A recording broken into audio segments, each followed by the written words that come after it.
নমস্কার বন্ধুরা, শতাব্দী ব্লগে সবাইকে স্বাগত।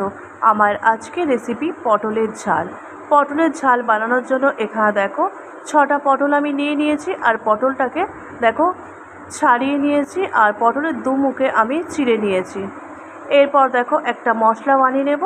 এখানে দেখো আমি পেঁয়াজ, কাঁচা লঙ্কা, রসুন আর আদা এটাকে এখন পেস্ট করে নেব। এখানে দেখো পেস্টটা রেডি হয়ে গেছে।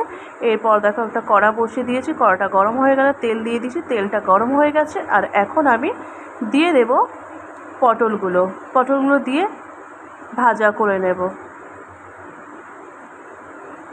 এরপর দেখো পটলের মধ্যে দিয়ে দিচ্ছি সামান্য পরিমাণ হলুদের গুঁড়ো, আর এখানে দিয়ে দেব সামান্য পরিমাণ লবণ, দিয়ে পটলটাকে ভাজা করে নিতে হবে। দেখো এখন এখানে আমি পটলটাকে ভাজা করে নিচ্ছি, আর পটলটা লাল লাল করে কিন্তু ভাজা করে নিতে হবে। এখানে দেখো পটলটা আমার লাল লাল করে ভাজা করে নেওয়া হয়ে গেছে। আর এরপর আমি একটা প্লেটের মধ্যে পটলগুলো তুলে নেব। এরপর দেখো পটলগুলো তুলে নিয়ে ওই তেলের মধ্যে এখন দিয়ে দেব তেজপাতা, শুকনো লঙ্কা, গোটা জিরে আর গোটা গরম মশলা ফোড়নে দিয়ে দিয়েছি। দিয়ে এরপর আমি দিয়ে দেব যে মশলা পেস্টটা আমি বানিয়ে রেখেছিলাম, সেই মশলা পেস্টটা এখানে দিয়ে দিলাম, দিয়ে ভালো করে কষিয়ে নেব।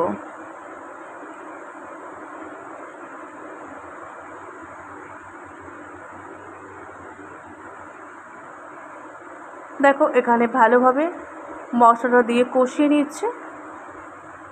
এরপর আমি এখানে একে একে মশলাগুলো দিয়ে দেব।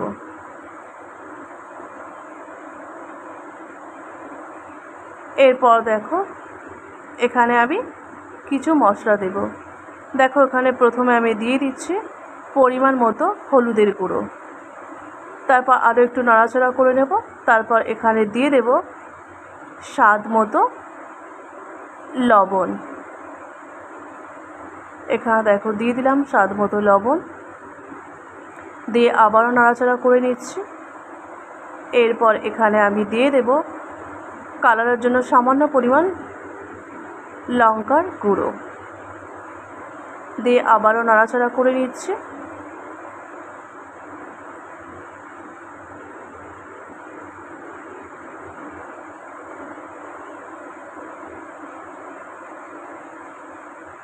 সুন্দরভাবে মশলাটাকে কিন্তু কষিয়ে নিতে হবে। আর এখানে আমি সামান্য পরিমাণ জল দিয়ে দিয়েছি যাতে মশলাটা না পুড়ে যায়। এরপর দেখো এখানে কয়েক দানা মিষ্টি দিয়ে দিলাম, যাতে পটলের টেস্টটা কিন্তু খুব সুন্দর হবে 2-4 দানা মিষ্টি দিলে। আর এখানে দেখো দিয়ে দিচ্ছি আমি জিরের গুঁড়ো, দিয়ে আবারও সুন্দরভাবে নাড়াচাড়া করে নিচ্ছি। এখানে আমি সামান্য পরিমাণ জল দিয়ে দিয়েছিলাম যাতে মশলা পুড়ে না যায়, তার জন্য আবারও সুন্দরভাবে কষিয়ে নেব। দেখো এখানে এবার দিয়ে দিচ্ছি আমি মিট মশলা গুঁড়ো, দেওয়ার পরে আবারও সুন্দরভাবে কষিয়ে নেব। এরপর এখানে দিয়ে দেব ভেজে রাখা পটলগুলো। দেখো এখানে আমি ভেজে রাখা পটলগুলোকে দিয়ে দিচ্ছি, দিয়ে সুন্দরভাবে কষিয়ে নেব মশলার সঙ্গে পটলগুলোকে। দিয়ে দেখো এখানে আমি কষিয়ে নিচ্ছি।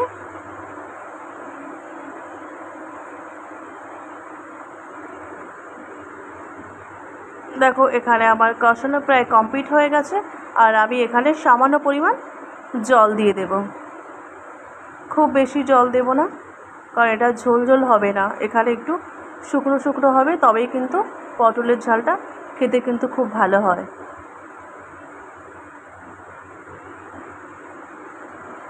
এখানে দেখো সামান্য পরিমাণ আমি জল দিয়ে দিলাম। আর এখানে দেখো জলটা দেওয়ার পর দেখো এখানে পটলটা ফুটতে শুরু করেছে।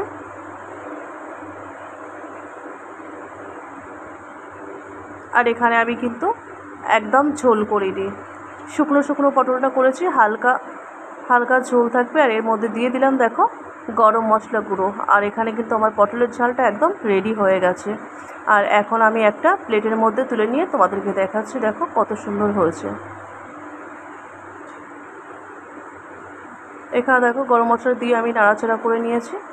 আর এদিকে দেখো একটা প্লেটের মধ্যে আমি পটলের ঝালটা তুলে নিয়েছি। আর দেখো কত সুন্দর কালার হয়েছে দেখতে। তো আমার আজকের এই পটলের ঝাল রেসিপিটি তোমাদের কেমন লাগলো জানাবে। যদি ভালো লেগে থাকে লাইক কমেন্ট শেয়ার করবে। চ্যানেলে নতুন হয়ে থাকলে চ্যানেলটিকে সাবস্ক্রাইব করে পাশে থাকবে। আজকের মতো ভিডিওটা আমি এখানে এন্ড করছি। দেখা হবে নতুন কোনো ভিডিওতে। ততক্ষণ তোমরা ভালো থেকো, সুস্থ থেকো, সাবধানে থেকো। সবাইকে টাটা।